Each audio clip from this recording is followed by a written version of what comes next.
Mahadev, almighty Mahadev में मैं आपका स्वागत करता हूँ।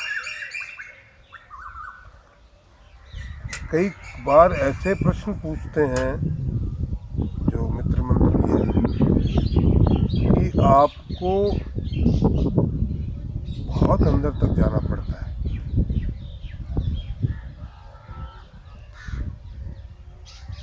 पर मुझे इस बात की प्रसन्नता होती है कि जो उन्होंने पूछा है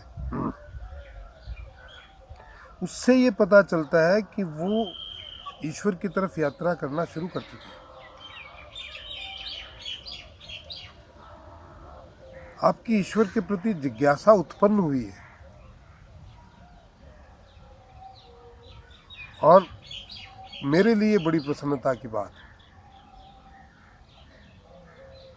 वो इंटरेक्ट करते रहते हैं, अनेकों ढेरों सवाल किए हैं, पर अभी कल परसों जो एक सवाल मुझे किया गया, उस सवाल ने मुझे बड़ा भाव विभोर कर दिया। मैं नाम भूल रहा हूँ उन सज्जन का, मुझे नाम याद नहीं है।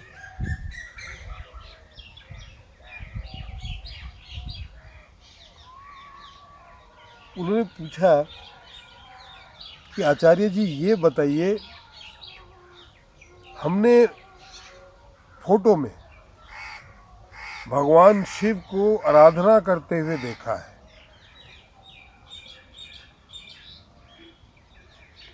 उनको समाधि में देखा है, ध्यान में देखा है। हम सब तो शिव के उपासक हैं, राम भी शिव के उपासक थे, सारे देवी देवता शिव के उपासक हैं। इस सृष्टि में तमाम जो भूत प्रेत पिशाच देवी देवता मनुष्य देव किन्नर गंधर्व नाग, सृष्टि का कण कण शिव का उपासक है। और आप तो हमेशा कहते हैं कि शिव ही सर्वे सर्वा है, तो वो किसकी उपासना करते हैं फिर? उन्होंने जो देखा उसके हिसाब से उनका प्रश्न वाजिब है, और मुझे लगा कि इस प्रश्न का उत्तर देना निश्चित होना चाहिए।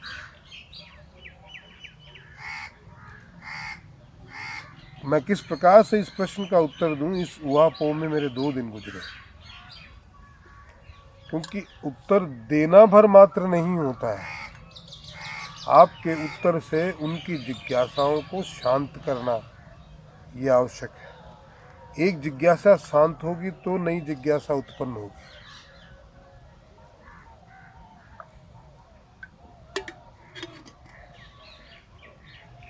फल को सड़ना पड़ता है,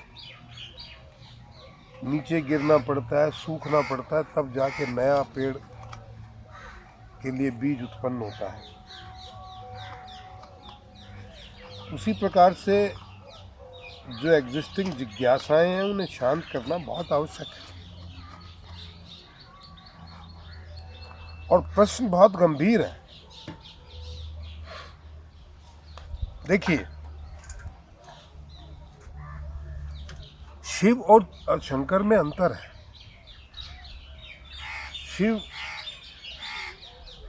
निराकार निस्सीम आदि अनंत कण कण में व्याप्त,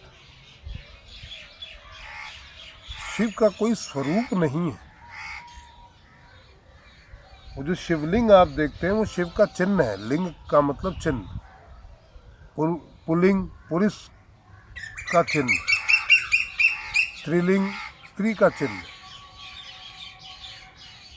संस्कृत में लिंग चिन्ह को बोलते हैं, प्रतीक को बोलते हैं।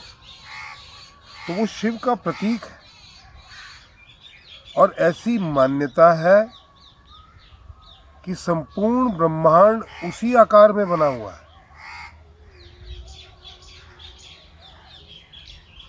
वो उनके नीचे जलेरी है। तो ब्रह्मांड के उतने भाग में जल है। आप जिनकी फोटो देखते हैं वो संभवतः शंकर है। जो ध्यान मग्न रहते हैं। गीता को अगर गौर से पढ़ोगे तो उसमें लिखा हुआ है कि अनेकों शिव, अनेकों विष्णु, अनेकों ब्रह्मा, अनेकों विष्णु, अनेकों महेश जन्म ले चुके हैं और अपने अपने कर्तव्यों का निर्वहन करके वो अपनी अपनी गति को प्राप्त हो चुके हैं। विष्णु पालक को बोलते हैं, ब्रह्मा जन्म देने वाले को बोलते हैं और महेश विध्वंसक को बोलते हैं, सृष्टि का विनाश जो करते हैं। ये उनके मुख्य काम है।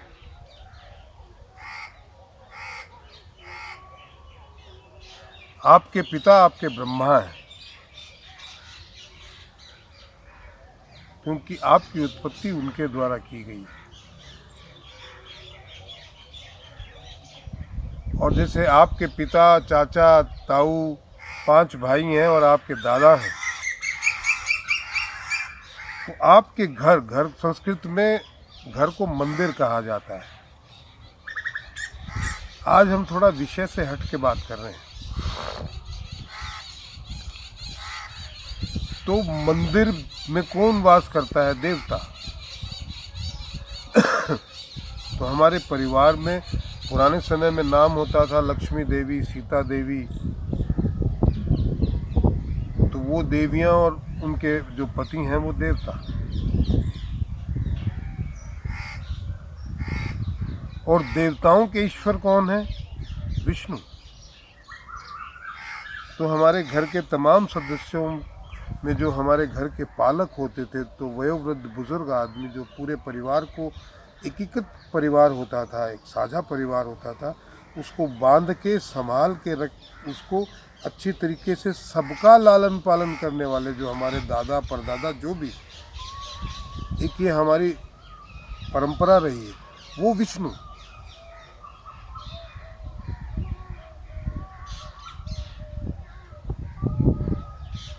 बात आपको समझ में आई? और पूरी पृथ्वी के विष्णु मिलके एक महादेव का चुनाव करते थे।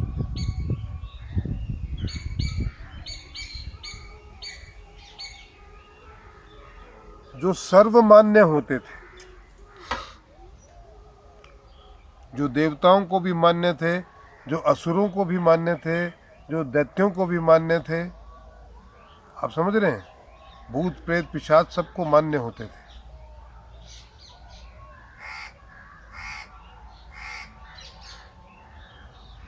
वो महादेव। और वो जब चुनाव किया जाता था तो वो व्यक्ति, वो जीव या वो जीवात्मा इतनी आध्यात्मिक तौर पे प्रबुद्ध होती थी कि उनका ध्यान साधना में लगभग लगा ही रहता था। तो महादेव के 19 अवतार हुए हैं, रुद्रावतार जिसको बोलते हैं। इसमें रुद्र है, महेश है, शंकर है, नाना प्रकार के। उन नीलकंठ हैं। उनका आखिरी अवतार शंकर जी थे।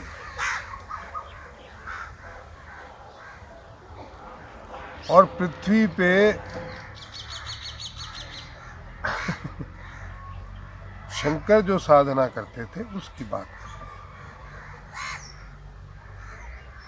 हैं। या आप उन्हें शिव स्वरूप ही मान लें तो भी। आपने कहीं किसी भी जगह ये श्लोक नहीं सुना होगा, ओम नमो शंकराय, ओम नमो रुद्राय, ओम नमः शिवाय।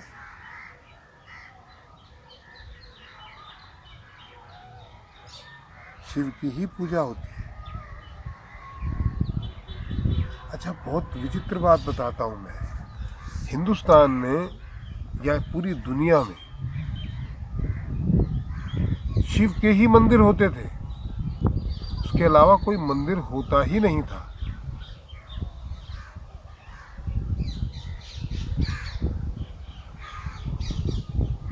और शिव के मंदिर ये जो 300-400 साल पहले राजा रवि वर्मा नाम के एक पेंटर हुए थे, उन्होंने देवताओं के चित्र बनाने शुरू किए और एक जर्मन कंपनी के साथ मिलके उनके पोस्टर बनाए, जिसका काफ़ी विरोध भी हुआ था उस समय। अच्छा, वो क्या करते थे कि जो वेश्याएं होती थी, और तो कोई अपनी पेंटिंग बनाने के लिए एग्री नहीं होता था, तो उनको भगवान राम, सीता, लक्ष्मण ऐसी वेशभूषाएं पहना के और फिर उनकी पेंटिंग बना लिया करते थे। और उस टाइम वो प्रिंटिंग मशीन नई नई आई थी, आज से 400-500 साल पहले की बात है, कोई पुरानी बात नहीं है। तो उसमें वो उन दोनों ने मिलके उसको पेंटिंग को छपाना शुरू किया, और वो छप के घर घर पहुंच गई। तत्पश्चात जो है अलग अलग देवी देवताओं के मंदिर बनने लगे, विग्रह बनने लगे। उससे पहले शिव के अलावा इस देश में क्या पूरी पृथ्वी पे, ब्रह्मांड का मुझे पता नहीं, पर पृथ्वी पे भी और कोई मंदिर होता ही नहीं था। और शिव का मंदिर मतलब शिवलिंग, शिव का चिन्ह, वो अपने आप में जहाँ भी स्थापित होता था अगर प्राण प्रतिष्ठा करके, तो वो एक चलता फिरता एटॉमिक सेंटर था, आज भी है। इसीलिए पूरे दिन उसके ऊपर पानी डलता रहता है जिससे वो शांत रहे। इसीलिए उसकी परिक्रमा नहीं होती पूरी। लोगों को समझाने के लिए ऐसा कह दिया जाता था कि शिव रुष्ट हो जाएंगे, लेकिन आप किसी एटॉमिक सेंटर की परिक्रमा अगर करते हैं जो ओपन में हो, तो आपको 1000 बीमारियां घेर लेंगी। अच्छा, और बड़ी विचित्र बात मैं आपको बताता हूँ। शिव के मंदिर में रेगुलर ऐसे पूजा, जो अभिषेक, ऐसा कुछ होता नहीं था, सिर्फ जल चढ़ाया जाता था।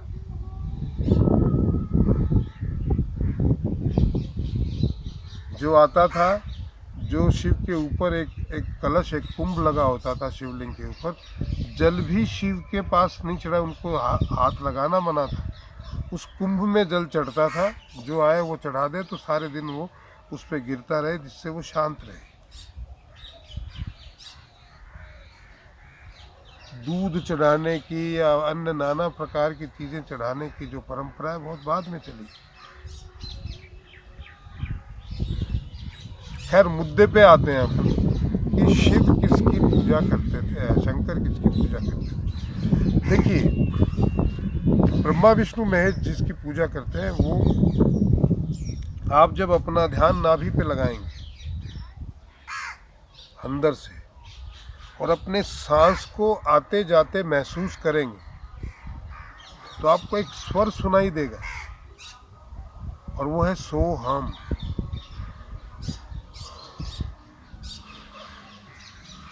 सो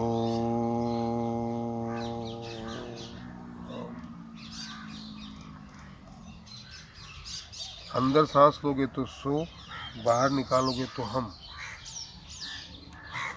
और अंतरिक्ष में जो साउंड सुना गया है अभी तक, अंतरिक्ष का साउंड क्या है? सो हम, उसको हम ओम कह देते हैं।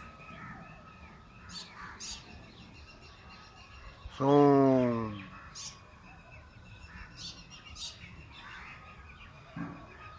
गीता में भगवान कृष्ण ने कहा है कि शब्दों में ओम मैं हूं। तो जो ब्रह्मा विष्णु महेश आराधना करते हैं, उस स्वर की करते हैं, सोहम। वो अनहद नाद है। जब आप अगर ये एक्सरसाइज करना शुरू करेंगे, तो आप उस नाद को सुनने लगेंगे। पूरे ब्रह्मांड का संगीत है, और उसी से ये इतना महाग्रंथ जो है संगीत के बारे में निकला है। हमारे अंदर है। आप उसे जिस दिन सुनना शुरू कर देंगे, उस दिन पूरे ब्रह्मांड की गतिविधियों से आप अवगत हो जाएंगे।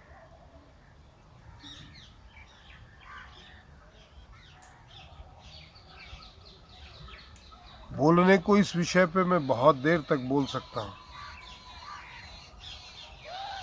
बट जितना ज़्यादा बोला जाए उतना कम लोग सुनते हैं। क्योंकि 2-4 मिनट 5 मिनट से ज़्यादा कुछ देखता नहीं है वीडियो।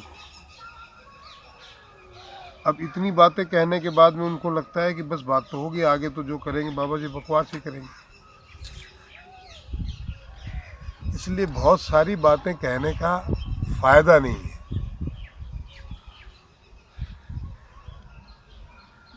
मेरे जिस मित्र ने मुझसे ये पूछा था कि ब्रह्मा विष्णु महेश किसकी पूजा करते हैं,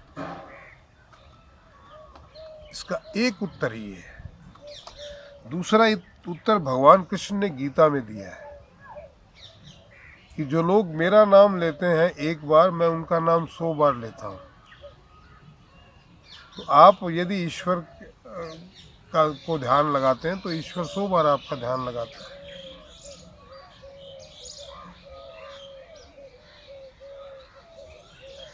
वो जो उत्तर था मैंने वैज्ञानिक तौर पे आपको दिया है और ये आध्यात्मिक तौर पे दिया है, और दोनों ही अक्षर से सत्य हैं। क्योंकि जैसे ही आप अपने अंदर बैठे हुए ईश्वर को पुकारेंगे वो आपको 100 बार पुकारेगा। सांस लेना तो बंद नहीं कर दोगे ना आप।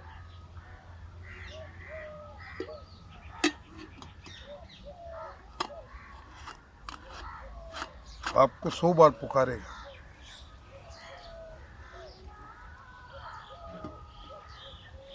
आभास या इसका अनुभव तभी होगा जब चलोगे। मेरे कहने से या किसी और के कहने से या कहीं का वीडियो सुन लेने से, कहीं पढ़ लेने से, या आपने लगा यार मैं तो ये ओम कान में लगा लूँगा तो मेरा ना, चलना पड़ेगा भाई। पहुँचोगे कहीं भी तब जब चलोगे, बैठे बैठे सुन के ना पहुँच पाओगे।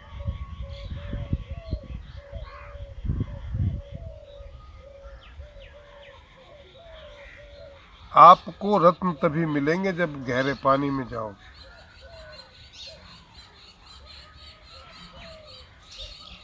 जिन खोजा तिन पाइयां गहरे पानी पैठ।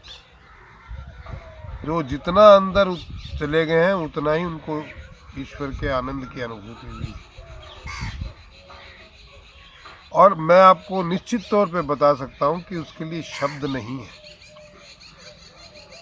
है ही नहीं डिस्क्राइब करने का।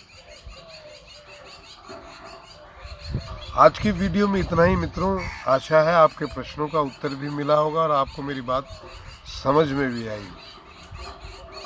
कृपया सब्सक्राइब कीजिए, शेयर कीजिए, कमेंट कीजिए और कंट्रीब्यूट ज़रूर कीजिए।